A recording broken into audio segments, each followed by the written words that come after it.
Welcome to the lab where we talk all things liberation and education. I'm excited to have my guest, Dr. Melanie Battles. We'll see you on the next side talking about soul care and how we can walk deeper into this work.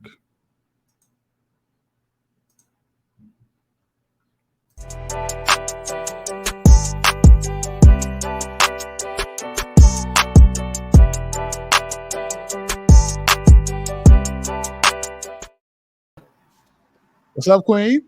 Hey, I was into the commercial because that was just, I'm like, I love it. It's so nice. How you doing, Bobby? I am hanging on in there. Yeah. Just like we were talking about backstage, it's like so much is on your shoulders when you're trying to do the work and working full time and so many different things. So I appreciate you checking in on me like you do. No problem. Um, for people who may be um, not familiar and may not know who you are, can you tell people who you are, what you do, why you do it, and who you do it for? Okay, well, hello, everybody. My name is Melanie Desmuke-Battles, but I am affectionately known as Dr. Mel of Scholars for the Soul, an educational solutions firm, LLC. And we are an independent consulting firm who works with schools and districts in the areas of culturally responsive teaching, social emotional learning, and teacher mental wellness, spiritual wellness, soulful wellness. A big part of our platform is soul care and being a soul scholar, meaning we are working with schools, we're working with districts to really help teachers engage with their soul's capacity to reach and teach young scholars. So that is what we do, and that is who we are. Um, I think I've been educating for over a decade. So I've been an educator for over a decade. My area of expertise has always been English language arts or literacy intervention. I've been an instructional coach. Now I'm an educational consultant and have been for the last few years. So I really enjoy the work that I do from this side of education. And I am happy to be here and have this conversation today. Yeah, man, phenomenal. I mean, in tied up in that is, I'm sure, a wealth of experience and um, experiences that Mhm. shape who we see today as scholars for the soul. So I want Yeah. to start out more on a personal note and ask what what are the key, or what are some of the most um, key, I guess you could say, experiences that you would say have shaped you in terms of how you arrive at this work? If you could look back over the course of time, like this was a key moment for me, what would you say that was? I would say for me, the very beginning of my career as an educator, I started working in Memphis, Tennessee. I worked in zip code 38127, North Memphis. For those who are from Memphis, they know about North, right? But working there in the school that I worked, we had all Black kids, literally all Black students, maybe one or two white students, literally. And the majority of our students, really 90, I think it was like a 98% free and reduced lunch rate. The neighborhood was extreme poverty. So we had a lot of different things that we had to contend with as we sought to educate, so to speak, the children who were coming into our doors. So for me, I used to play school coming up, and I thought, okay, I never wanted to be a teacher growing up. Like that was not, I was not one of those people that was like, I've always dreamt of being a teacher. No, that was not my journey. But I got my degree, my undergrad from University of Memphis in English.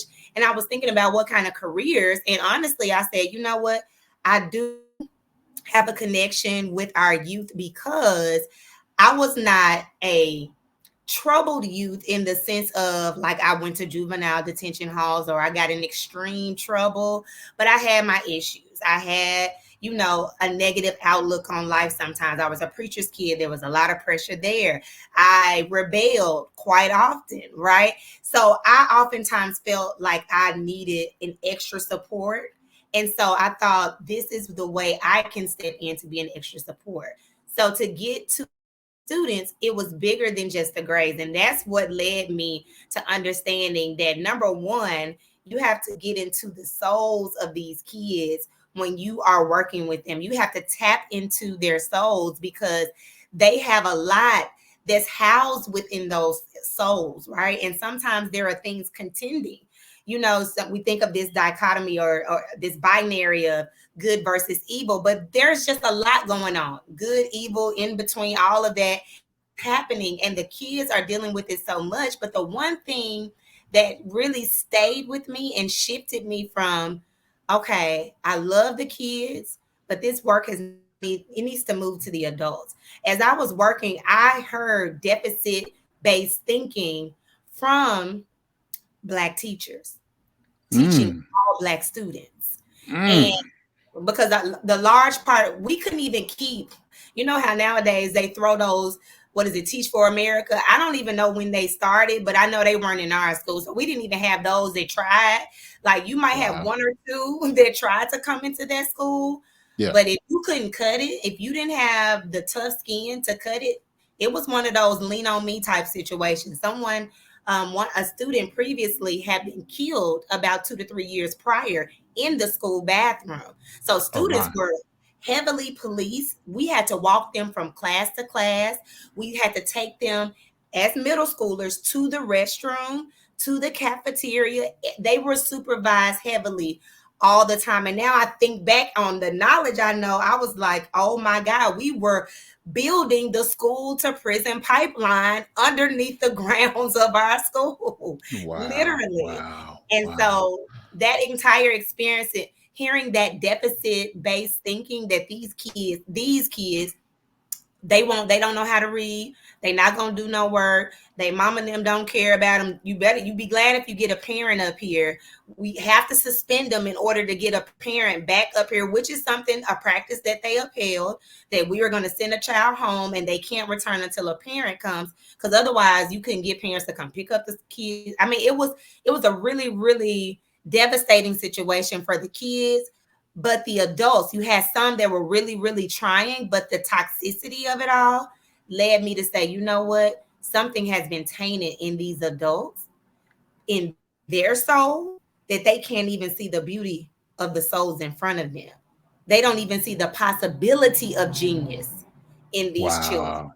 Yeah. And Yeah. so that led me to say, you know what, it's got to go deeper. And the journey continued, and we can talk more, about that. But to answer your question, that focus had to shift from the child to how can I work with and serve the adults to reignite their passion for what they're doing, or let them know you may need to leave because we have no more Mm. room to harm our babies. We have no more space to continue in educational trauma and neglect for our Black students. Yeah, that's good. Um, in there, you hinted at it and you even said it. But I think that's often because Instagram, YouTube, and all these platforms are like the highlight reel. They show you, it's like Sports Center Top 10. It's like the best plays Mhm. ever. It's great, but people don't see the falling forward, the mess ups, the hang ups, the process of growth. Right. And so we know you as, scholars for the soul. We know you as Dr. Melanie. We know that side of you. But if you're looking back, what were some of those um areas of growth that you had to like unlearn and unpack? What were some of the things that you had to do to get to a place where you're consistently doing the work? Because, being honest, we have a lot of people who will assume because of your platform or because of what you do that you have it perfect and they don't see the process. No ma'ams and no sirs, no people. Listen, as I have been blessed to evolve, number one, because I have taken the time to be poured into, I've learned a lot of lessons. I've worked in rural school districts, suburban school districts, urban school districts, all Black population, majority white population, Latina or Latine, and Black population. So I've been in a lot of um, different environments. But one thing for me was that I had to learn. Remember these children that I was telling you that I taught at the beginning. You had a quite a few instances of abuse and neglect.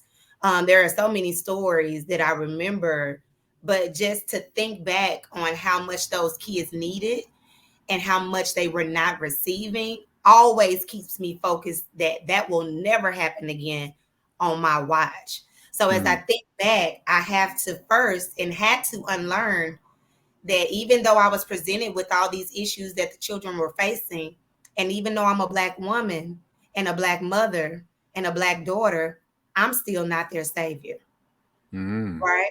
But sometimes we get into that and we put the saviorism only on the walls, right? To see ourselves that even with all good intentions, we believe I am noticing all the issues that these children, these babies, these young adults are dealing with. I can come in and save the day. So, what does that look like?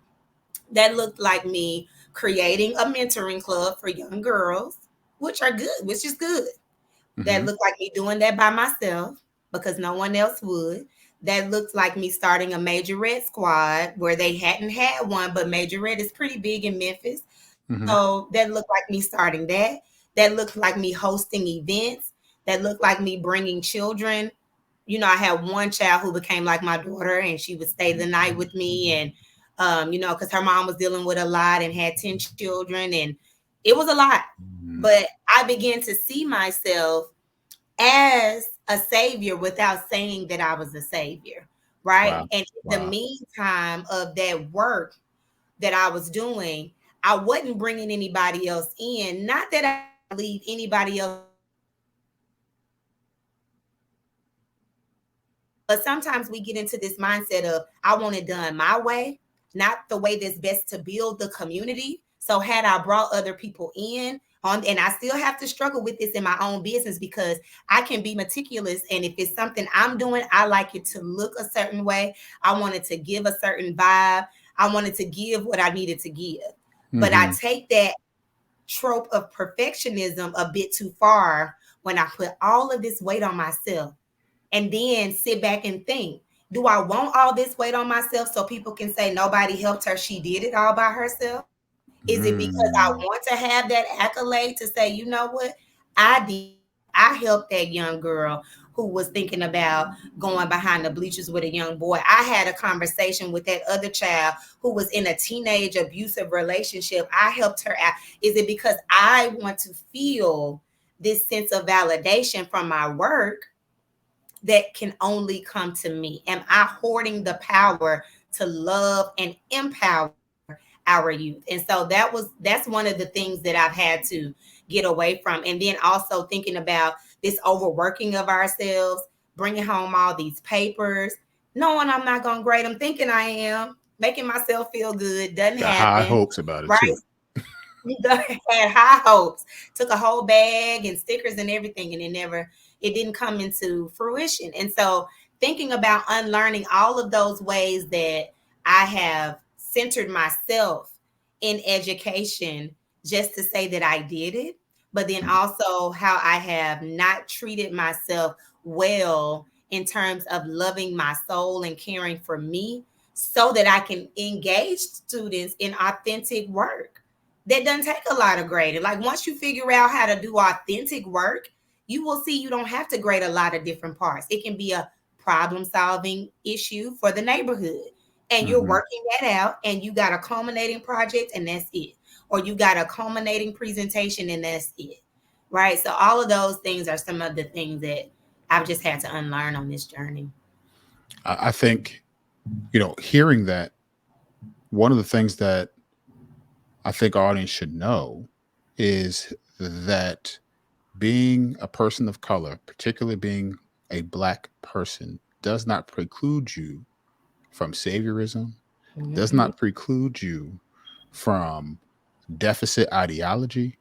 It does not preclude you from harmful practices, right? It's not as if we are, you know, there's this, esoteric knowledge that automatically gets downloaded into our system. And all of a sudden we know we have all been conditioned in, formed in anti Black racism, right? Mm-hmm. Racism in general. We've been formed in a white supremacist society that will say, you should believe these things about people who look like you, right? What you said just made me think about even like, I talk about my first teaching experience in Camden, New Jersey.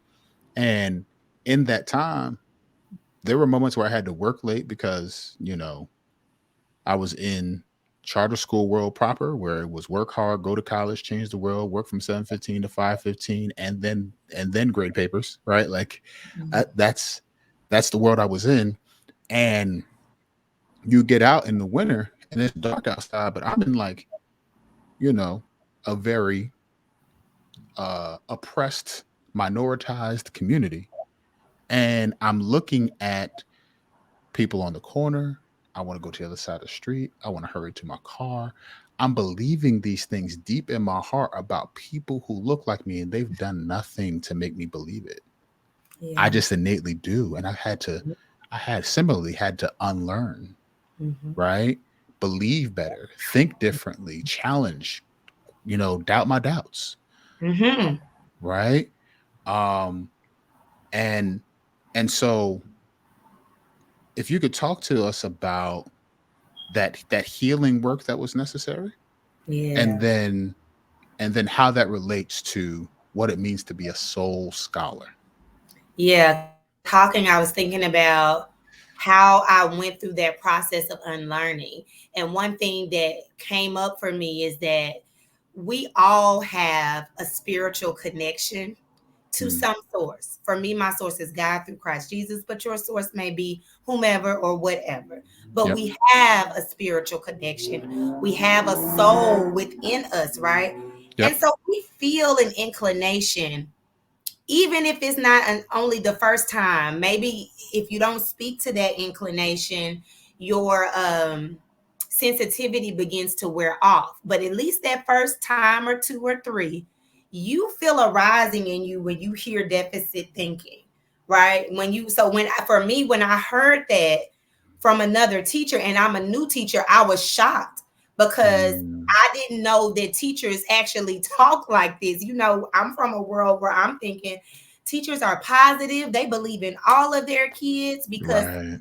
I've never had a teacher to blatantly, but I've always been a Mm, student who did A's and B's, maybe a C, so I was a palatable black child, mm, right? So I didn't have the issues that other students who maybe spoke out loud or colored mhm. outside of the lines, I didn't have the issues that they did because I fell in line because my parents didn't play that, so I couldn't get in no trouble, right? Right, right, right. So I did what I knew I was supposed to do. But as I grew up, I didn't have those negative, blatantly negative confrontations with teachers. So I just had the Mm, belief that you believed in your kids. So when I from another black teacher, it threw me. But then it wasn't. It was like a pocket of teachers believed as though she did, but it wasn't all. Right? There's always mm, a remnant. There's always someone there to keep the light on, to make it shine. Right? So I had this teacher who his name is Mr. So we always laughed about that because his last name is Mr. And of course the kids call him Mr. So he's Mr. He's a mm, comedian now, still a math teacher, a black man, and he was one of the ones, along with my literacy coach, Delnita mhm, Mickey out of Memphis, Tennessee. I still remember these amazing people. They kept the lights on, right? mm, They're the ones who beckoned my soul back to the space that it needed to be, right? mm, So I have to think about that journey of how community was so important for me.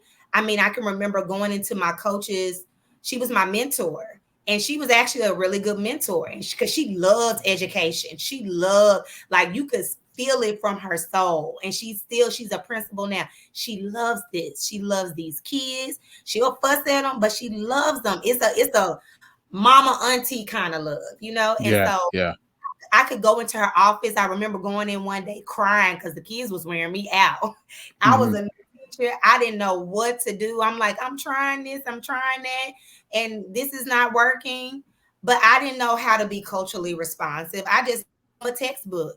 Read this. Why can't they read that? Why can't they answer these questions? Like, I had no, because I went under a secondary track. So I did not go okay. to, get my certificate in undergrad. I went through that alternative licensure track. So it threw me. But to have those lights were important. And so I'll say for those who are on their journey, especially as you are unlearning and unpacking some of these things that you know are not good for your profession and your soul as a human, you got to yield to the light and get away from Mm. those who are feeding you the deficit, even if they're one of your key partners that you like to sit up and laugh with. I had to stop going in the teacher's lounge so often, especially if I knew a certain group who loves to gossip and put down our students were there.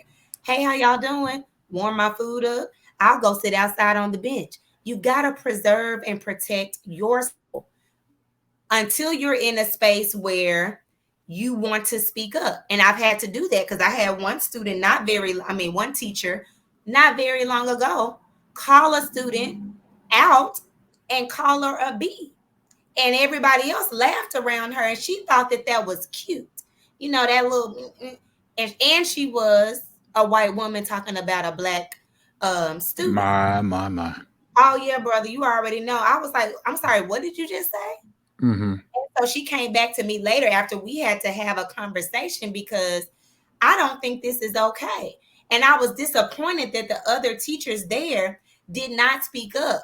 But you Yeah. know what they did? That put me in a position to be a light bearer because then they started Mm. to yield more towards the light.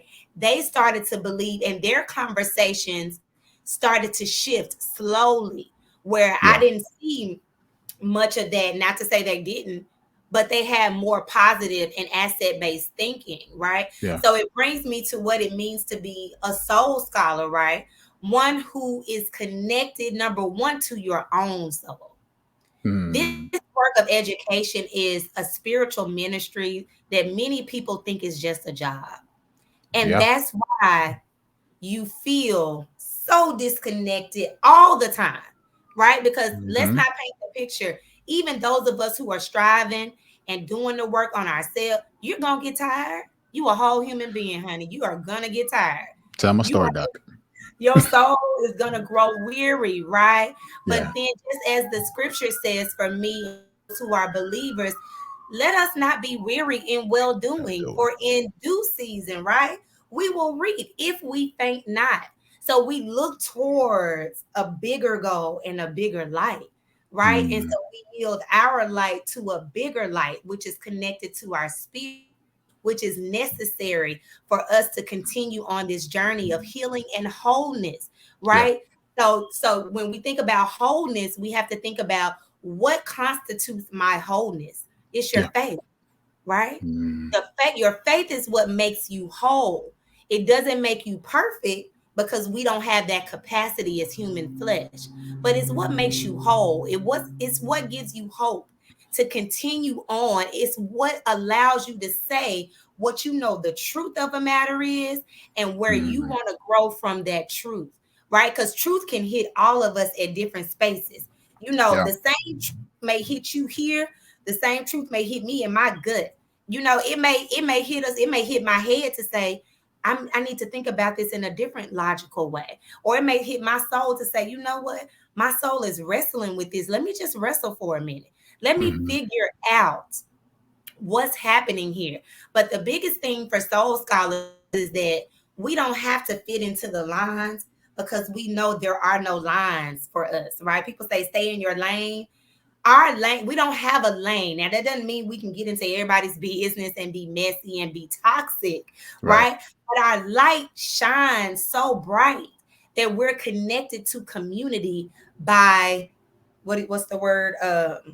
Just because, right? Mm-hmm. Mm-hmm. It's a Mm-hmm. byproduct. We're connected to people. People are connected to us because as soul scholars, we stay so connected to ourselves on our journey that we have to walk in authenticity. So when we see things happening, when we see us responding, when we see other people responding to us, we have to look and say, what am I putting out that they're seeing in a like it's a mirror. I saw this, I was listening to a conversation and he was talking about the reality is really just our self-perception of everything, right? Mm. How we perceive the world. So when someone's saying or doing something, you're looking at a piece of yourself.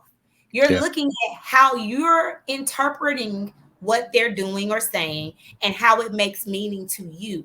So Yeah. that's how interconnected we are as community. So soul scholars, we understand that, but we're always ready, even if we fall out, like I was talking to you before we came on, how I'm noticing, right? I'm able to notice and name what's going on with me. Yeah. That's a soul scholar trait, right? So as I'm able to notice and name, so it doesn't get out of hand too long, I'm able to realize I've not been connecting because I've Mm, allowed other things to take priority when soul care has to be number one. I don't care how busy I am, because when I don't do it, I see and notice the effects in other areas of my life. So, yeah. No, that's huge. I think it makes me think also about this almost this conveyor belt production that is mm, teacher preparation programs, mhm, right? mhm. So you talked about like going alternate route. I'd almost say that that was a grace because those of us who came through the traditional route, we were Okay. told a certain set of standards that we needed to uphold to be a teacher. We were told, Mm, um, you know, that things like don't smile until December, right? We were told things like, um, you know, you got to make them respect you, mhm. Yeah. right? We were told to espouse, the highest ethic of it being control. And so we did those things because that's what we thought was necessary. And so what winds up happening is we try on the whatever the school's focus for that year is, we try that on and we work it out and we try to make sure it works in our classrooms because that's what's being observed. And then we try on a new identity almost, and then we try on another identity next year, and by the time you get through with that, you don't realize who you are because you've been trying on everybody else for the last 6, 7, 8, 9, 11 years, right? And what you're talking about is the intricate detail that is needed in us knowing ourselves, Yeah. knowing how we've been fashioned and formed, what makes us us, what brings a unique standard to the table, what makes you you, and nobody else can be you. Right. Right. Exactly. And walking in that brilliance, walking in that, and knowing not just who you are but whose you are. Right. That's so important, Bobby, because I got to get this out as you're saying, Please making me it's making me think about the story of David and Saul. And I don't mean to be too churchy, but I'm sorry, it's in me. So, go but it's a ahead. story for anybody, okay? But with David and Saul, if you know the story, you know that David was not the one who was looked at to be king over Nah. Israel, right? He was looked down because he was the youngest, he was a shepherd boy and all of those things. But he also had experiences even as being the young shepherd boy, right? With the Yeah. lion, the bear, and the victories there, and all that he did to hold his steed in his position that he held. Yeah. So as he went through that, though, I think about how he came, and I believe he was getting ready to fight Goliath, and Saul tried to give him his armor, Talk but about it. it couldn't fit, right? And it made me think about that as you were speaking. Sometimes with these teacher education programs, it's running, like you said, through this conveyor belt because it's this industrialization of education. Like we're Talk. still in the factory era, which we're definitely long gone from that, right? So we're getting our minds programmed and conditioned to believe all teachers need to look this same way, but the way is not authentic to who you are.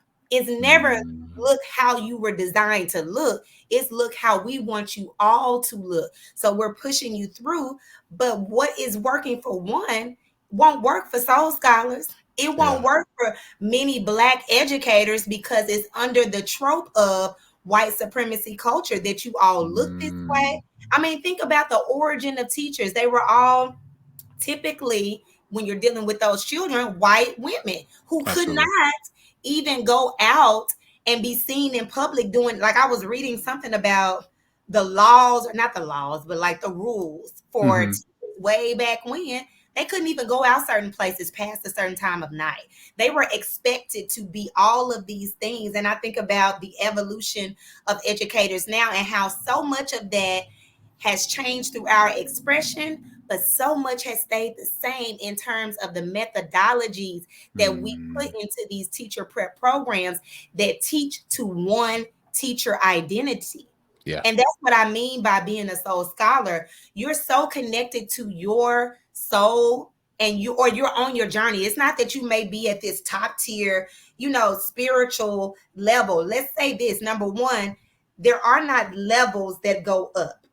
They go around in circles. So I posted Mm, just the other day that an expert was once a beginner. yeah. And guess what? We'll be a beginner several times on this life journey. If Yeah. you're never back into the space of being a beginner on something in your life, growing, right? Because you got Hmm. to come back into the cycle and be at that place of, I'm a novice. I need the help and support of others. My heart and soul are open to learn, right? And to craft this in the identity that I was designed under, in the beauty and the magnificence through which I was created, the beautifulness, the beauty, the wonder that was made when I was made, right? That Yep. Yep. use create me. So we have to connect with that part of us to be able to really take on what your cloak is, right? Because David went on to have armor. He defeated in his stuff, though. He told Saul, I Yes. can't wear your stuff, right? He was victorious in his own stuff. Because when you have on your identity, when you're taking on your own stuff and you know who you are and whose you are, when you get the victory, you know it's not because I was fake. It's because I was Yeah. me. So now I don't have to put on a facade. Next time I can still be me. But it's gonna Yeah. be hard to win a not in your authentic power because you can only replicate something that's not authentic for so long. Then it That wears off. that part. People can, they can see. And as those scholars, you don't want to be perceived as inauthentic. Now, if other people have an opinion of you, sometimes they'll just have their opinion and you are being truly authentic. But you know what your authenticity is. And if you don't know, that's a beautiful place to begin, right? This is not a Mm, space where you can say, oh, well, I don't know who I am. I don't have a space in this journey. No, that's a beautiful beginning place to explore and begin your journey of understanding who you are so that you can heal and remember, like yeah. rejoin your soul to who you were before you were Come on even now. conceived.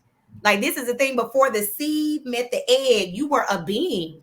Something Mm, magical was created that said, Bobby, Bobby Morgan, this is who he is. And time caught up and manifested your being into reality in this world. But you yeah. were that before your mom and daddy even got together. You were that, Yeah. right? Yeah. So Yeah. we've got to remember that.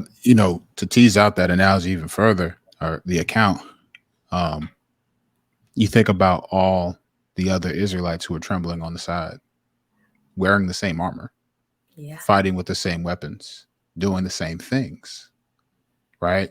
You bring that to today, you may be the only person in your building who is willing to shed off what armor has been placed on you to walk Mm-hmm. in your authenticity, right? Mm-hmm. And Mm-hmm. when you do that, it frees you up because listen, the weapon that he was handed was not the weapon he won with, right? Mm-hmm. A Mm-hmm. slingshot is, you need movement, you need flexibility, you need to be able to aim. And here's the other thing, the thing that he was fighting, the person he was fighting underestimated the power of his authenticity, Oh, definitely. right? And so I say in like manner to those who will be listening, your authentic self is what will is what students most need. It's Yeah. what you most need. Hmm. It's what schooling, Mm-hmm. education, learning most needs.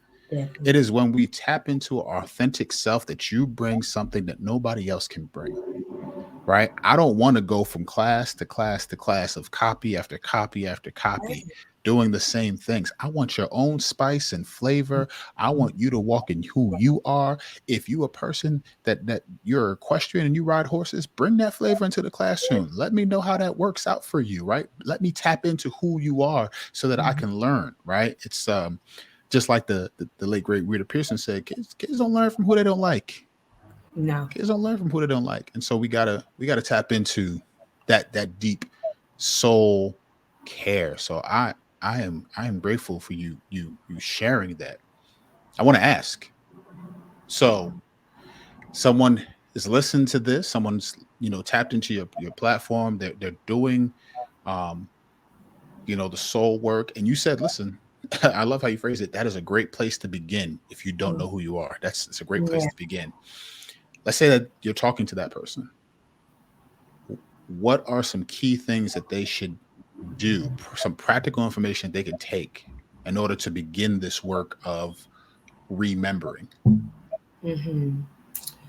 So I heard this from B Simone. She says, I don't give advice. I just give my testimony. Cause that's really that's the best that I can give to you. I don't claim to be this guru of all, but I can give you what's worked for me.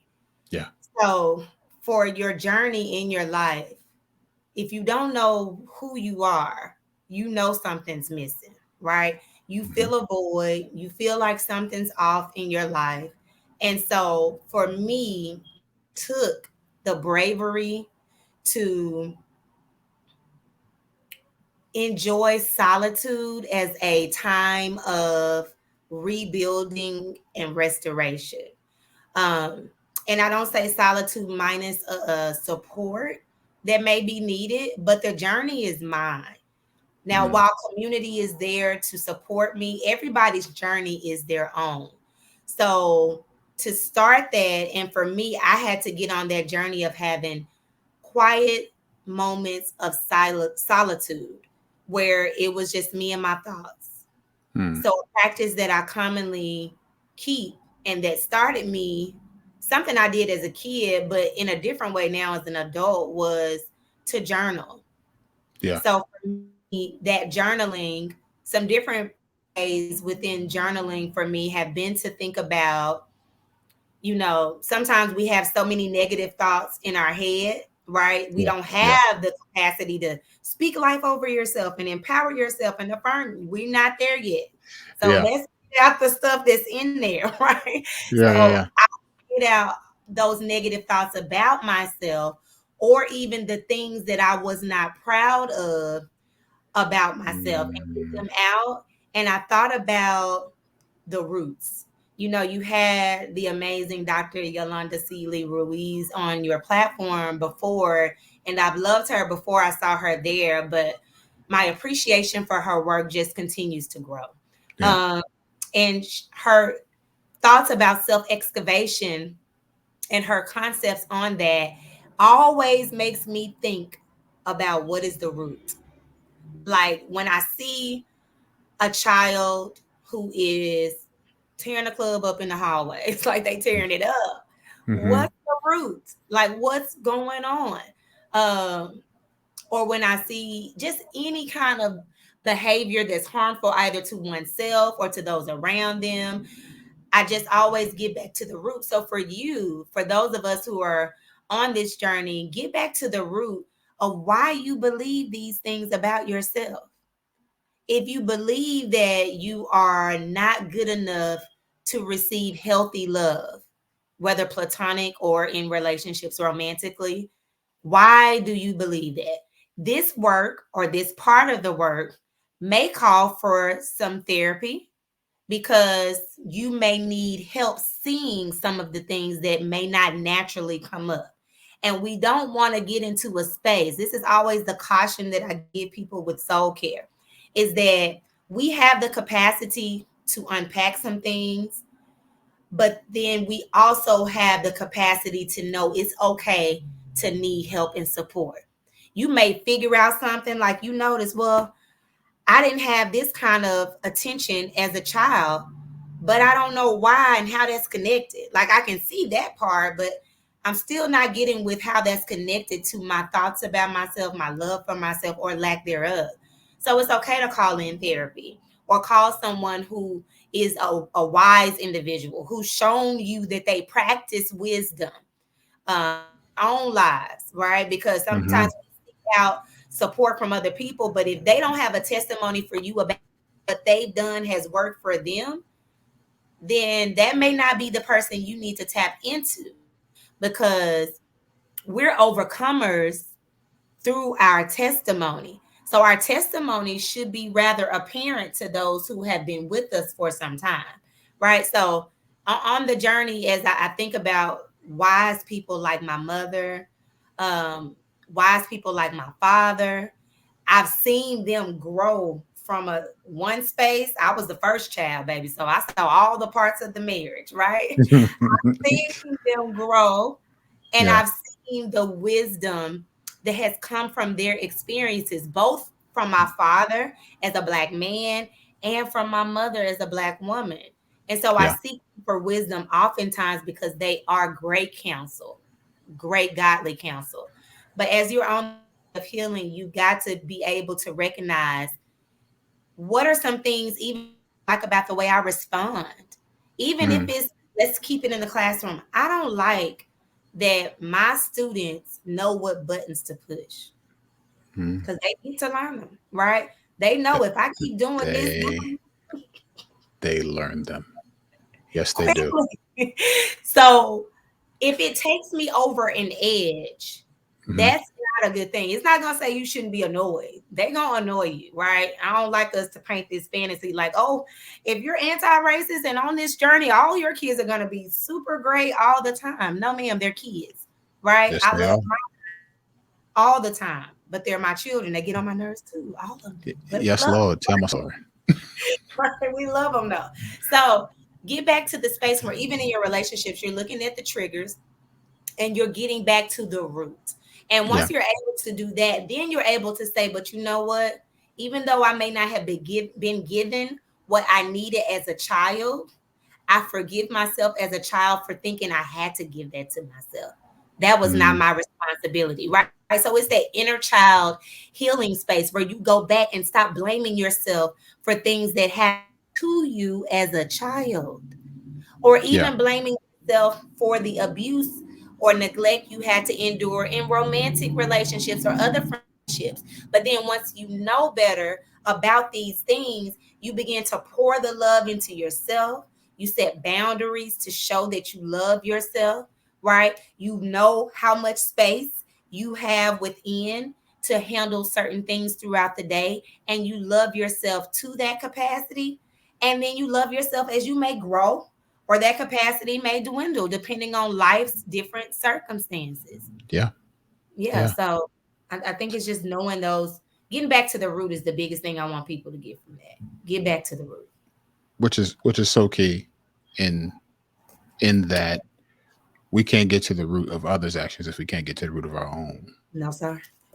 And Impossible. so that's that's the, the make or break, I guess, if you will, of education, particularly when we're dealing with minoritized communities, right, who have a layered oppression.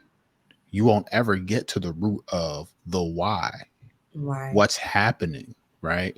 Um, and even going back to your what you shared with us regarding even black and brown teachers having deficit ideology. I've used this analogy before, but I can't. It's a image that sticks in my brain every time I think about it.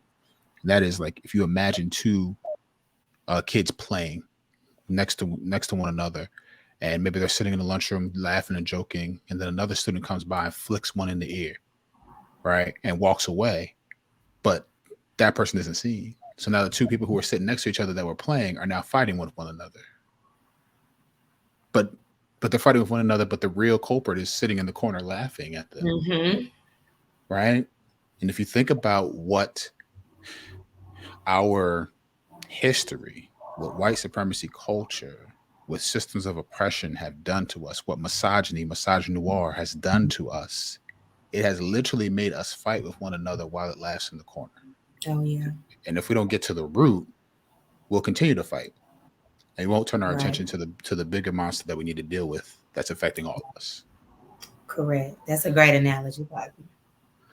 I think I want to ask you about um particularly, I'm we've been rocking with each other for a while now. So, for me, I believe wholeheartedly that liberation can't happen without Black women. And so I want to ask, if people were to get a sense in which being a Black woman with her, who's ascended to the highest heights in terms of the academy, who has her own doctorate, who has her own business, they will assume that because of the things that we're told that we need to hold in high esteem, that your story isn't layered, that you may be, you have some levels of privilege and you haven't had to battle through things. That's cute. I know, right, right. So you see where I'm going. So help us, and for those who may not know, what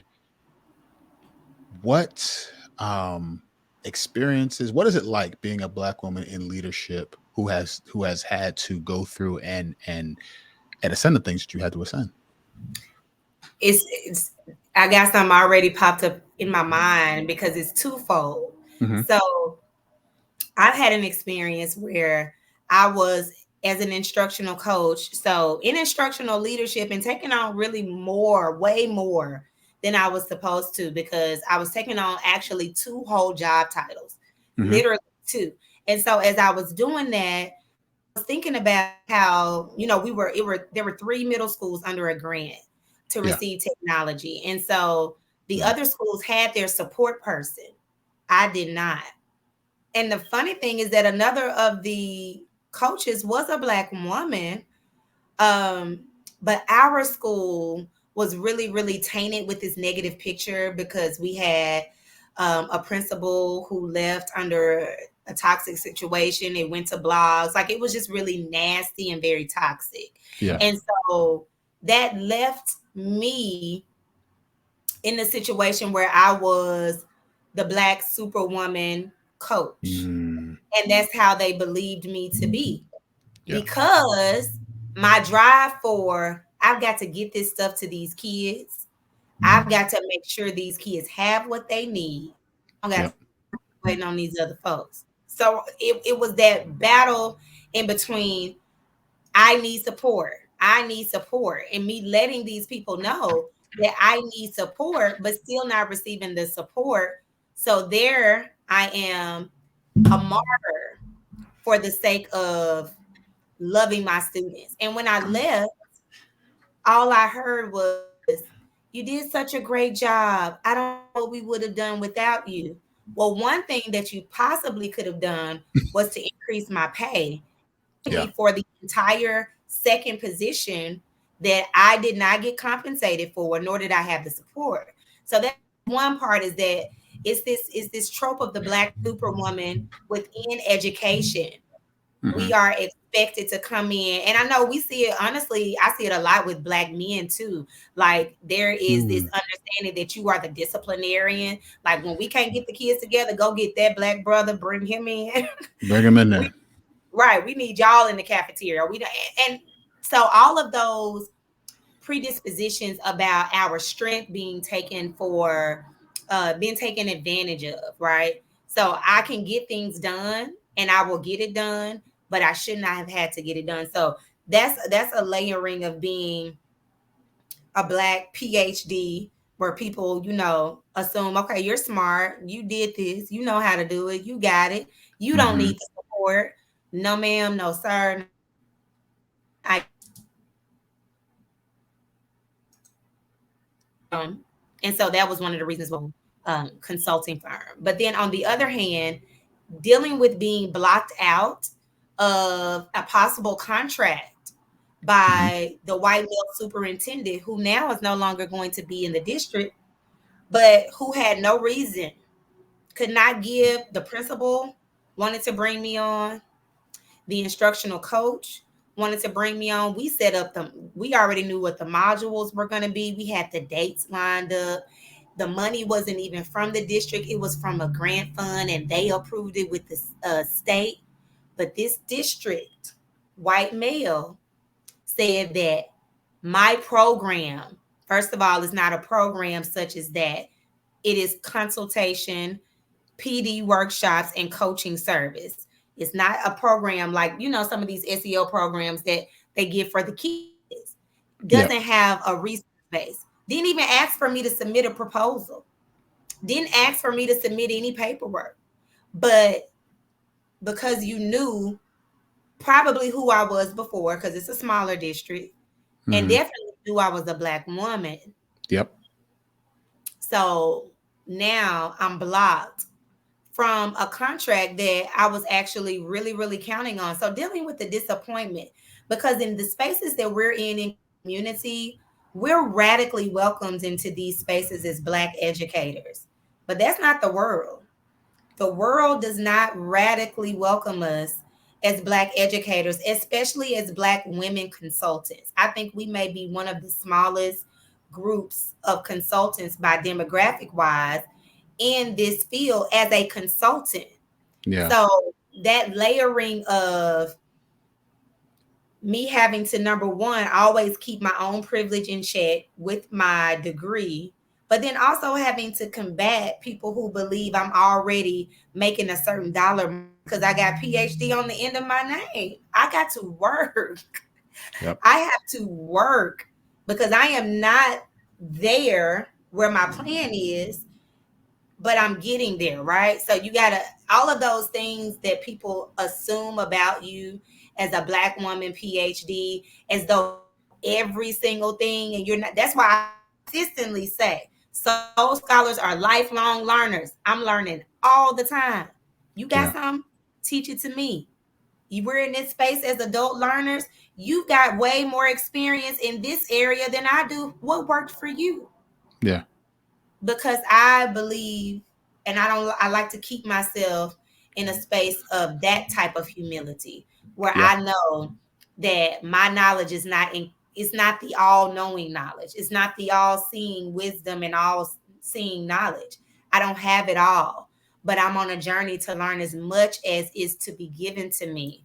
But that intersectionality of being an educated, credentialed Black woman, mother, and I could go on and on. I have to deal with those things, but I have to also check my own SES privilege that I have, or my own degree privilege that I have, and understand what that looks like to some people when I walk through a door.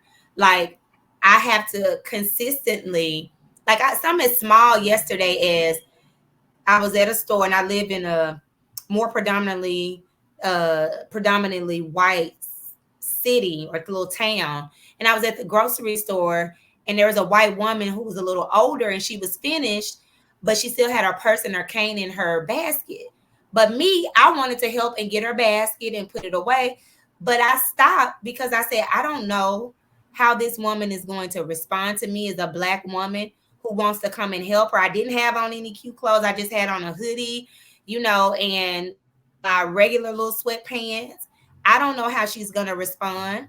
And I'm in a neighborhood where just earlier today, my husband's out working, and people on a bridge with Trump flags 2024 literally have hijacked a whole bridge over the highway to proclaim Trump 2024. Is where I Yep. live. So to contend with my soul's desire to show love, and then have to always have a thought: how am I going to be perceived Yeah. by, especially with older white people? Sorry to say, but that's just kind of here in the Yeah. South. I have to think about that because that's where a lot of those ideologies stem from. Those who are still left here who were engaged in some of that behavior back during the 40s and 50s and whatever else. So Yeah. Yeah. I think that that brings up, like you said, the realities of the world that we live in. It's complex, it's nuanced, you know, there's not this good, bad binary. There's a whole lot in between.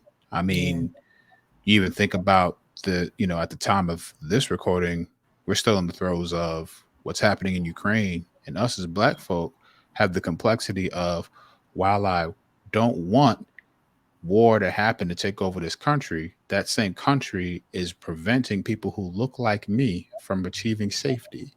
So Ugh, like we can't even step into the conversation with the same type of, yeah, ugh. pray for Ukraine. mind you, it's so complex and it's draining. So complex. It is so draining. I was like, so racism don't ever get tired. Like y'all don't want to take a nap. Y'all didn't want No, to go to bed for a minute, like at all. don't No, call in sick.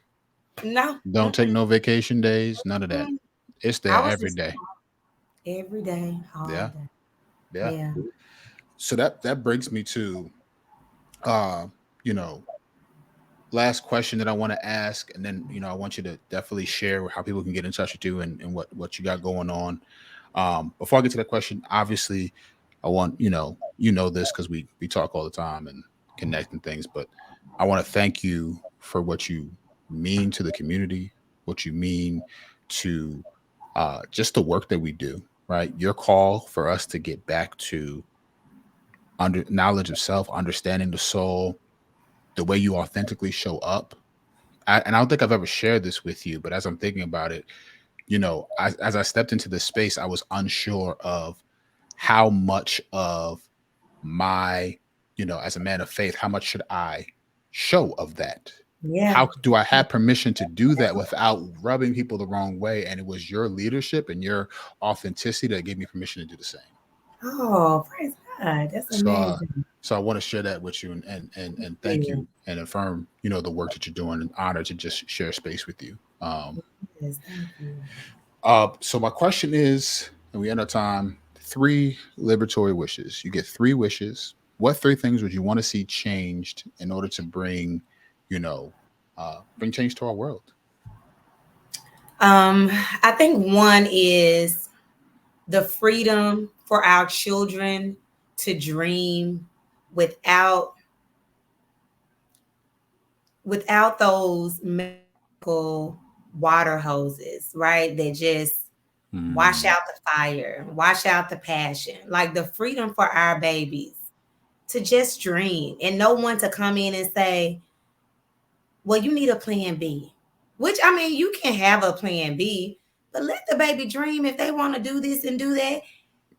Offer them the idea of expanding their dreams, yeah. but not shutting down their dreams because that ain't gonna work. So what else are you gonna do? Because that's what I hear a lot for those of our children who want to excel in spaces where older generations do not see the profit or the success in those areas. So the freedom for our children to dream without their dreams being extinguished, right? Hmm.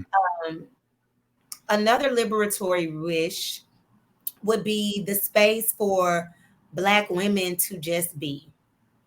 I Mama. want to be able to just be without being ratchet, holding a negative connotation. Because and with Dr. Chris Emden and this book, I probably would cry if I got to talk to him because he just does not understand him putting those words just on paper and in print And print. Yes.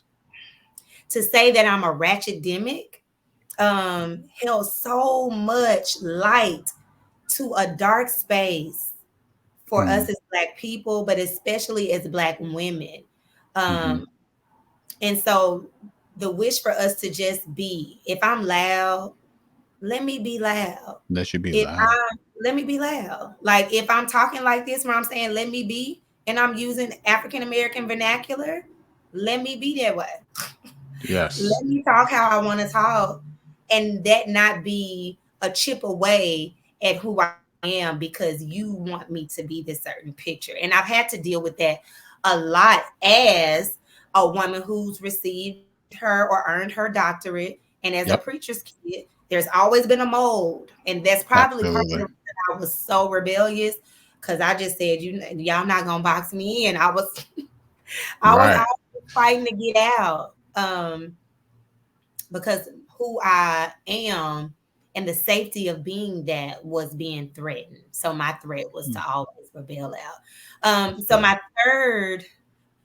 my third liberatory wish would be for.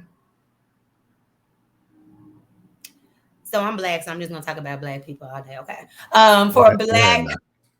For Black men and women to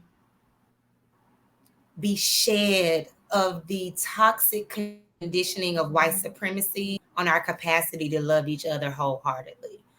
Um, Mm, we've been so conditioned, so conditioned. We came over with a beautiful concept of love and community, but that was slowly stripped away as we were separated, as families were torn apart, yep. as we were brutally treated at the disposal of those white men and white people in power, but also through the bystanding of that black man and his children. Like, I think about how hard that had to be to watch your wife or the woman you love be beaten or raped or talked to anything less than a queen. Like, I Yeah. can't fathom how that felt as a black man during that time, but I know what it's done to us collectively. And Yeah. I love what I'm seeing from those who are being bold about the way we should be loving each other outside of the gaze of whiteness and Yeah. outside of the chokehold of white supremacy on our love, right? Yeah. So that would be my wish, because if that kind of shedding and then overhauling, like, we not taking that skin on no more, we're in a whole different kind of black love. If that were to occur, imagine the magnitude of that on our society, Yeah. like on our families, Hmm. on our, I mean, and even for those who may be in LGBTQIA relationships, just to see what black love looks like, period. Right? Yes. Black love, two black people loving each other without the conditioning of white supremacy has the power to change the world. And Absolutely. our children would be so benefited, because then they would be loved, because we would be so full of love that we will be giving them the fullness of our love, Hmm. and the world will be full of love. Like, I mean, it was just, that would be my biggest wish. I think I out of think all of them, I think that would be the biggest one. Because then I could be who I wanted to be as a black woman, because I would never be too much of anything, because my yeah. black womanness was enough. Yes. Yeah. And then children could dream freely, because we wouldn't have white supremacy culture there extinguishing and chokeholding their dreams Yeah. because of the deficit model placed upon black people. Like, it Yeah. was so number three would just cover like all of them. What you just did, even now, as you continue to dream and process that through, is the reason I asked the question.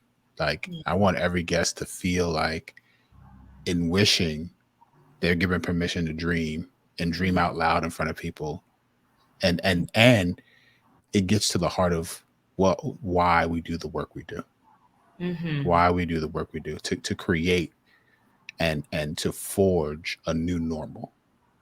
Um, so I Mhm. honor you, and I greatly appreciate what you do and the work you do. For people who want to tap into what you're doing, please, is there any way they can get in touch with you? Anything you got coming up? Uh, please feel free to share. Yeah. So thank you, Brother Bobby, for this space. It is always a pleasure to talk with you, because I am able, like, even that last experience I had was so ethereal. Like, it was just like, I just found myself drifting off and really being able to think about it and process it. And so I got to make more time for just dreaming. Just dream. Yeah, just dreaming. Like, no to do list, no work, just time to dream. So thank you for bringing me to that. But us, Scholars for the Soul, an educational solutions firm. So our website is Scholars for the Soul. So you spell it out, Scholars, FORTHESOUL.com. You can go there to learn about us and the framework that we espouse and the work that we do. But right now, we are preparing for the Teaching from the Soul coaching cohort. So, our big areas of expertise, like I said at the beginning of this live or this video conversation, was we work in culturally responsive teaching, we work in social emotional learning, because honestly, if you're doing culturally responsive teaching, EL, it comes in there. You don't have to do a whole different, but we know the way it's going. So we Yeah. just gonna roll with that. But culturally Yeah. responsive teaching, Speak the so language.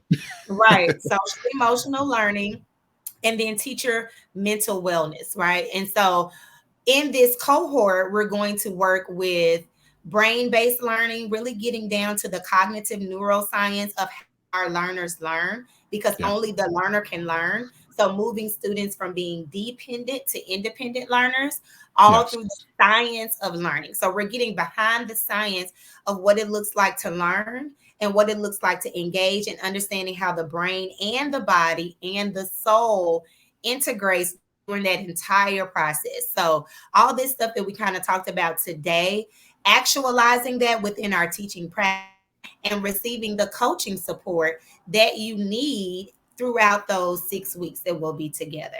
So that is going on now. Join our wait list. Our wait list is available. I'll drop a link to Bobby to put here, but you can join our wait list and you will get all the information for that. One other thing is that we do offer this to schools, or if you want to have your school pay for your PD, we can make that happen as well. So if you need those kind of accommodations, just tap in with us. You can email us. It is info@scholarsforthesoul.com. You can find me on Instagram, Facebook, Scholars, the number 4, the soul. Where else am I at? I'm on LinkedIn too. I just started that journey. We'll see how it goes. All right. All right. That's what we got going. Oh, and one more thing, we're also doing a the soul care retreat, wellness retreat for women. So we're espousing a Nice. space where we can have rest, relaxation, and restoration. And we're planning for that this summer. So we hadn't released the official information, but there's also a wait list that'll be at the link that's provided down below in the notes for this video. So y'all tap in. Amazing. Amazing. So much going on and so needed. So we'll definitely put that down below. Yeah. Um, and if I haven't said it already, thank you, thank you, thank you for tapping into this episode. For everybody listening, listen, this is the Lab platform where we talk all things liberation, all things education. My guest has been the one and only Dr. Melanie, and we'll see you next time. Peace, y'all. Bye.